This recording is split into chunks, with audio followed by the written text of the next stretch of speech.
کسی بھائی نے تبلیغی جماعت کے بارے میں پوچھا ہے کہ جو نکلتے ہیں 15-20 بندے مسجد میں قیام کرتے ہیں، ان کے بارے میں صحیح تفصیل سے بتائیں۔ اس مسئلے کو کئی دفعہ بیان کیا جا چکا ہے، لیکن ہو سکتا ہے کچھ نئے ساتھی آئے ہوں۔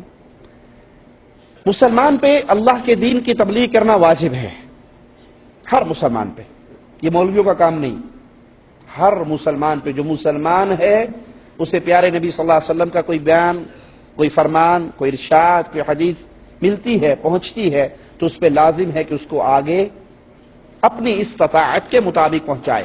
خامن کو پتہ لگا وہ بیوی کو بتائے، باپ کو پتہ لگا وہ اولاد کو بتائے، بھائیوں کو پتہ لگا وہ اپنے بھائیوں کو بتائیں، اپنے گھر کو، اپنے قبیلے کو، اپنی قوم کو، اپنے معاشرے کو، اپنے ماحول کو، اپنی بستی کو، اس میں دین کی دعوت دینا، پہنچانا لازم ہے۔ رہا ماجرا کہ کوئی ایک بستی سے اٹھ کے دوسری بستی میں، دوسری بستی والے پہلی بستی میں، مکہ والے مدینہ، مدینے والے مکہ، جدے والے طائف، طائف والے جدہ، اس کی مثال رسول اللہ صلی اللہ علیہ وسلم کی زندگی سے، صحابہ کرام کی زندگی سے نہیں ملتی۔ آپ نے جس کو بھیجا اس علاقے میں مستقل رہنے کے لیے بھیجا۔ سیدنا معاذ کو بھیجا تو یمن کی طرف روانہ کیا، وہاں رہنے کے لیے۔ یہ چلت پھرت جو ہے، ایک شہر کے لوگ ریاض والے مکہ جائیں، مکہ والے ریاض آئیں، جو مکہ میں رہ رہے ہیں وہ مکہ والوں کو تبلیغ کریں، جو ریاض میں رہ رہے ہیں وہ ریاض والوں کو نصیحت کریں۔ پہلی بات۔ اس سے بڑی بات اس کو سمجھانے کے لیے میں ایک مثال دیتا ہوں تاکہ بات دل میں اتر جائے۔ ہمارے ہاں، ہمارے ملکوں میں، انڈیا پاکستان میں، دودھ ڈور ٹو ڈور دینے آتا ہے نا، کیا کہتے ہیں اسے؟ گوالا، دودھی۔ یہ کام اچھا ہے یا برا؟ اس کی محنت کیسی ہے؟ وہ اذانوں سے پہلے نکلتا ہے، کھیت میں جاتا ہے، بھینسوں کا دودھ بھانے پہ جاتا ہے، وہاں سے دودھ دوتا ہے، دودھ اٹھاتا ہے، پھر آدھا کلو اس کو، 1 پاؤ اس کو، کلو اس کو، 1.5 کلو اس کو، وہ بانٹتا ہے۔ پیسے بھی نقد نہیں لیتا، پیسے بھی اسے مہینے کے بعد ملتے ہیں۔ تو وقت کی قربانی دے رہے ہیں نا یہ۔ اگر یہ جا کر دودھ نہ لائے تو ہر بندے کو خود جانا پڑے گا، محنت والی بات ہے۔ ایک ایک دروازے پہ رکتا ہے بیچارہ، سائیکل پہ تھوڑا سا چلتا ہے، پھر اتر جاتا ہے، تھوڑا سا چلتا ہے، پھر اتر جاتا ہے، تو اس کی محنت بہت زیادہ ہے۔ پیسہ بھی اپنا لگا رہا ہے، آپ سے مہینے کے بعد لے رہا ہے، وقت کی قربانی، مال کی قربانی۔ اگر یہی دودھ والا اپنے برتن نہ دھوئے، یا دودھ میں کیمیکل ڈال دے، یا دودھ میں زہر ملا دے، اور پھر آ کر ڈور ٹو ڈور یہ دودھ بانٹے، سب بچوں نے فیڈر پیے اور ساتھ ہی موشن لگ گئے، ساتھ ہی بھاگے، ہر باپ اپنے بیٹے کو لے کے ہسپتال بھاگ رہا ہے، اور شام کو اس کو آگے پکڑے کہ تو نے یہ کیا کیا، خراب دودھ دیا ہمیں، تیرے برتن گندے تھے، اس میں زہر تھا، اس میں کیمیکل تھا، اس میں یہ تھا، اس میں وہ تھا۔ اور یہ کہے کہ اپنی بات نہ کیجئے، پہلے میری طرف دیکھیے، میری محنت کتنی ہے۔ میں اذان سے پہلے نکلتا ہوں، میں مزرے میں جاتا ہوں، میں کھیت میں جاتا ہوں، میں بھینسوں کا دودھ نکالتا ہوں، میں سائیکل پہ ٹھنڈی بارش ہو، اندھیری ہو، طوفان ہو، 2 دن دودھ دینے آنا ہے، میری ڈیوٹی ہے، میری محنت، میرا وقت، میری قربانی، میرا پیسہ، یہ سارا کچھ دیکھیے۔ تو جس کا بچہ بیمار ہوا ہوگا وہ کیا کہے گا غصے میں؟ بھاڑ میں گئی تیری محنت، تیری محنت کو دیکھوں یا اپنے بیٹے کو دیکھوں؟ بھائی ٹھیک ہے تو ڈور ٹو ڈور آ کے دودھ دے رہا ہے، لیکن جو چیز تو سپلائی کر رہا ہے وہ تو خراب ہے۔ چیز خراب سپلائی کرنے کی وجہ سے تیری محنت ساری بیکار، اس کی کوئی قیمت نہیں لگے گی۔ تو ہم کہتے ہیں تبلیغی جماعت والے پیارے بھائی، ان کی وقت کی قربانی بڑی عظیم ہے، مال کی قربانی بڑی عظیم ہے، اپنا بیوی بچوں کو چھوڑنا، گھر بار کو چھوڑنا، باہر نکلنا، گرمی، سردی، طوفان، بارش، بسترے اٹھا کر، گردنیں جھکا، یہ ساری محنت بڑی اچھی ہے۔